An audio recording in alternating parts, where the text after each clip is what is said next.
Pakistan super লিগে দারুণ সময় কাটিয়ে শরীফুল ইসলাম এবং নাহিদ রানা অবশেষে দেশের বিমান ধরছে। এইবারের পাকিস্তান সুপার লিগে ইমন রিশাদরা যেখানে ব্যর্থ হয়েছেন, সেখানে পেশোয়ার জালমির হয়ে বল হাতে ডমিনেট করেছে শরীফুল ইসলাম এবং নাহিদ রানা। যদিও অভিজ্ঞতার বিচারে শরীফুল ইসলাম এগিয়ে থাকবে, তবে নাহিদ রানার গতি, বাউন্সার, স্লোয়ার এবং ইকোনমি রেট রীতিমতো প্রশংসা কুড়িয়েছে।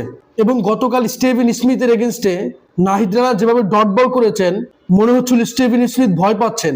ঠিক এই বিষয়টাই বাংলাদেশি ক্রিকেট ফ্যান্সদেরকে অনেক বেশি গর্বিত করে। এই মুহূর্তে পেশোয়ার জালমির বোলিং ভরসা হয়ে উঠেছিলেন নাহিদ রানা এবং শরীফুল ইসলাম।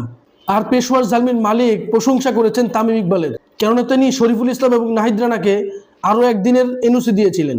তবে এই মুহূর্তে আমাদের টার্গেট হচ্ছে সর্বশক্তি নিয়ে নিউজিল্যান্ডের উপর ঝাঁপিয়ে পড়া। লাস্ট পাকিস্তান সিরিজেও নাহিদ রানা বল হাতে দারুণ করেছিলেন। প্রথম ম্যাচে তিনি 5 উইকেট তুলে নিয়েছিলেন। যদিও বাংলাদেশ সেই সিরিজটা জিতেছিল, তবে মেহেদী হাসান মিরাজের ক্যাপ্টেন্সি নিয়ে কোনো প্রশ্ন নেই, তবে তার ব্যাটিং অ্যাপ্রোচ নিয়ে অনেক প্রশ্ন রয়েছে। একের পর এক তিনি শর্ট বল খেলতে গিয়ে আউট হচ্ছেন। আন্তর্জাতিক ক্রিকেটে তার প্রমাণ করার কিছুই নেই। এই মুহূর্তে তিনি বাংলাদেশ দলের ক্যাপ্টেন, তার উচিত হবে বড় শট না খেলে দলের প্রয়োজনে নিজের উইকেটকে মূল্য দেওয়া, এবং সেটা যদি তিনি করতে পারেন, নিঃসন্দেহে বাংলাদেশ লাভবান হবে। আমরা আশা করছি নিউজিল্যান্ড সিরিজেও বাংলাদেশ দারুণ কিছু করবে। এ নিয়ে আপনাদের কোনো মতামত থাকলে অবশ্যই আমার সাথে শেয়ার করবেন। ভিডিওটি ভালো লাগলে লাইক, কমেন্ট, শেয়ার, সাবস্ক্রাইব করবেন। ধন্যবাদ।